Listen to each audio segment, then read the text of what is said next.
sports bet that I place in my life will be the first. It's just not my thing. But there's gotta be some gamblers getting filthy rich off your favorite baseball team. Good morning to you.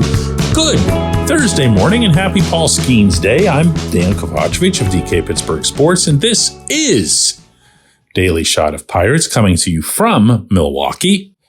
If you're into football and or hockey, I also offer daily shots of Steelers and Penguins in the same place that you found this. Brewers 9, Pirates 0. Please tell me you're getting rich off of this. There cannot possibly be more predictable outcomes anywhere in professional or collegiate sports than what this team's doing so far this season. If you haven't heard this figure, it's staggering. The Pirates have now gone 53 games in a row without winning 3 in a row, without losing 3 in a row, and just basically doing an endless run of WL. So it didn't matter at all, and I did, by the way, finish yesterday's episode by saying exactly this, that the Pirates had clobbered the Brewers in the opener here a couple nights ago, 12-2, hit the 5 home runs, great pitching from everybody, including Quinn Priester. And they come out the next night and there's just nothing. There's nothing. Martin Perez had nothing, even though he'd pitched really well in his previous start. Attacked for 5 runs, 9 hits, 4 2/3 innings. The offense ended up with 4 hits, I think it was, either 4 or 5. I don't know, because it really didn't matter because the game got out of hand so early. A Rowdy Tellez double way late in the game was the only time a runner reached second base. And, there's just not that much to say about it. There really isn't. I shared with you on yesterday's show what I felt were legitimately encouraging signs related to this team, but related specifically to the offense. There are players who are on, no pun intended, an upswing. And it's not just Brian Reynolds. It's not just Rowdy Tellez. It's not just Nick Gonzalez. I was able to take you on a tour around the diamond and identify something that I liked at every position except third base, because Brian Hayes he either doesn't get results or he doesn't get luck. He had 2 screamers that he hit last night right at people. But I had something for everybody else. I had even little examples like Jack Sawinski's modified swing that's more level now and allowing him to make more consistent contact. But then something happens with the collective where it never sustains any kind of momentum. And it's tough to even have a stance on that, at least within the roster that exists. The stance that I've had all along is that they need to add to the roster. Because while you can rip them for not having 3-game winning streaks, you can also praise them for their persistence and their perseverance in not having 3-game losing streaks either. They always bounce right back. If you strip all this down for parts, what you'll have is that this team doesn't hit, but it does have, usually when everybody's healthy, really, really good starting pitching. So you run into a rough patch, lose a game, maybe lose 2 games, but guess what? Mitch Keller's taking the ball. Jared Jones is taking the ball. Or, like today, Paul Skeens is taking the ball.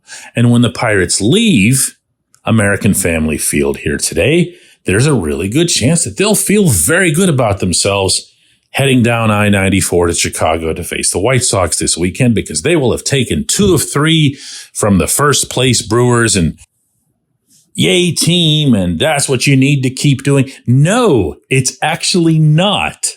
There needs to be a sustained roll of some type. It doesn't have to be an actual streak. It doesn't have to be a winning streak, like meaning exactly 5 in a row or exactly 6 in a row. But how about a 5-1 roll? How about a 6-3 or something like that? They don't even do that. Everything. You can break this season down into any increments or segments that you'd like, and what you'll end up with is a whole bunch of 5-5s and 4-6 and 6-4. And that tells me, the same thing we've been talking about all season is that the offense hasn't been there. If you put even a little bit of offense, just a little bit, sprinkle it on top of what they've got and get yourself up to averaging, a little bit more than 4 runs per game, you might have the team start, functioning with a little bit of attitude, a little bit of swagger. And I think they could use that. I do recall in covering the 2013 Pirates, the ones who broke the playoff drought and all that other stuff, and of course had the blackout at the end of the year, that those guys started to get some of that. They started to feel like the big shots whenever they would walk into a stadium. This team's not in the solar system of that. They're just not. That's not a knock on them. It's just one doesn't come before the other. You have to win a few. They've got to win a few. They really do. When we come back, J1Q. This portion of Daily Shot of Pirates is brought to you by our friends at North Shore Tavern. That's directly across Federal Street from PNC Park. It's home of Steak on a Stone, an eating experience, underscoring the word experience. The steak is brought to you partially cooked on an 800-degree stone, and you do the rest. It's a ton of fun, it's a great meal, and it's a baseball atmosphere like no other in Pittsburgh. North Shore Tavern, right across Federal Street from PNC Park.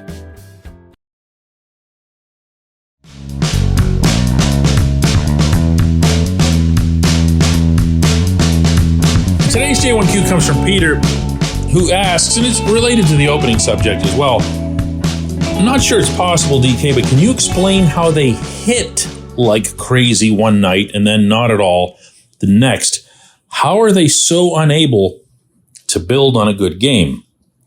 Countless managers over the history of baseball have put forth that there's no such thing as momentum in baseball. Your momentum begins and ends with that day's starting pitcher, meaning your own and the other guy's starting pitcher. And in this case, Tobias Myers from the Brewers was really good. I'm going to try to be fair here. He's also been really good for Milwaukee for 6 weeks now. He's been going deep into games, getting lots of swings and misses. He had some control issues over the first couple of months. But as some of the Brewers were saying here last night, they feel that William Contreras, their outstanding catcher, their all-everything catcher, has been able to really take the reins with the kid. He's 25 years old. It's not like he's some finished product. And just the word that was used by Pat Murphy, the manager, was guide him through the game. He felt early on that he was reaching. He wasn't getting the pitches that he wanted. He wasn't getting the calls that he wanted. And he was able to get them almost immediately thereafter. And he came out with an aggressive mindset because no doubt everyone's looking at the way the Pirates have been swinging lately. And they actually have been swinging lately. I mentioned that on yesterday's show. That was a Derek Shelton initiative to try to get, more guys feeling a little bit more confident at the plate as opposed to just trying to watch everything go by. Well, this kid comes out and just fires strikes. He got 2 strike counts, meaning 0-2, on 7 of the first 14 batters that he faced. And that's just pounding. That's all. That's just unapologetic. Here, see if you can hit this, pounding the zone. Now, is what I'm saying going to be any more helpful in trying to figure out the game last week against the Cardinals where they only scored 2 runs, or the 2 games against the Mets where they only scored 2 runs? No, of course it isn't. It's just not a good hitting team. Every once in a while, they're going to run into a few. It just so happens that they ran into a few at home last Friday with Skeens pitching and fireworks and a packed house at PNC Park and everyone, They come here, they do the same thing in the series opener, but they don't sustain anything, partly because they're not all that great at hitting, but also partly because ... I don't know. I don't get it. This is a tough thing to figure out. It's almost unprecedented. Did I mention who holds the record? The Pirates are at 53 games of this.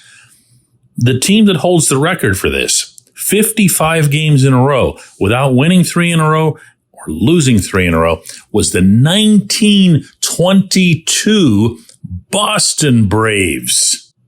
And I'll bet whoever was doing daily shot of Boston Braves back then, using Morse code to send out his episodes, that dude in that top hat, he didn't have any answers either. I appreciate the question. I appreciate everybody listening to Daily Shot of Pirates. One more here in Milwaukee I'll be covering, and we're going to do another one of these tomorrow.